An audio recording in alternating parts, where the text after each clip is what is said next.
రావణ వధైపోయిన తర్వాత పట్టమహిషి అని మండోదరికి కబురు చేశారు. పల్లకీలో వచ్చింది యుద్ధభూమికి. అందరూ అనుకున్నారు రాముణ్ణి నిందిస్తుంది అనుకున్నారు. ఆమె తిన్నగా రావణాసుడి దగ్గరికి వెళ్ళింది. వెళ్ళి ఇంద్రియాణి పురాజిత్వా జితం త్రిభువనం త్వయా స్మరద్భిరివతద్వైరం ఇంద్రియైరేవ నిర్జిత అంది. ఒరే నువ్వు ఒకప్పుడు తపస్సు చేశావు. ఒరే అనలేదనుకోండి, మీరు ఇంతకు ముందు తపస్సు చేశారు. తపస్సు చేసినప్పుడు ఇంద్రియాలని బలవంతంగా తొక్కి పెట్టారు. నేను ఇలా కూర్చున్నాను అనుకోండి, అకస్మాత్తుగా ఇలా ఓ త్రాచుపం వచ్చింది అనుకోండి. ఓ త్రాచుపం వస్తే నేను కంగారు పడి ఇలా అన్నాను అనుకోండి, దాని పడగ నా కాలు కింద నిండిపోయింది అనుకోండి. ఓ సభలో నిజంగా వచ్చింది అలా. నా అదృష్టం ఏమిటంటే వచ్చిందని నాకు తెలియదు.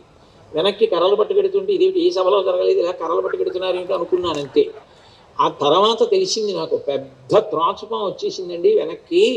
కానీ అది వెనకాతలు అలాగే పడుకుని కాసేపు అలాగే తిరిగి మళ్ళీ దిగి వెళ్ళిపోయింది. మాకు కనపడలేదు ఎడిపోయిందో అన్నారు. ఆ బల్లలతో వేసిన వేదిక కిందకు పోయింది, అది కనపడలేదు. అప్పుడు సుందరకాండ చెప్తారు రామచంద్రమూర్తే కాపాడాడు. కాబట్టి అథవా నేను ప్రతిపాదించేటటువంటి విషయం ఏమి అంటే, ఆ సీతమ్మ తల్లి అంతటి ప్రవర్తించకూడని రీతిలో ప్రవర్తించిన రావణుడికి ఏ ఉపదేశం చేసిందో అది నిజమైంది. వచ్చినటువంటి ఆ మండోదరి నువ్వు తపస్సు చేసినప్పుడు ఇంద్రియాల్ని బలవంతంగా నిగ్రహించావు. ఇంద్రియాని బలిష్టాని నయుక్తాని మానద అపక్వస్య ప్రకుర్వంతి వికారాం స్థాననేకశ అంటాడు వ్యాసుడు దేవీ భాగవతంలో. పడగ మీద కాలు పెట్టావు, ఎంతకాలం అలా ఉంచుతావు?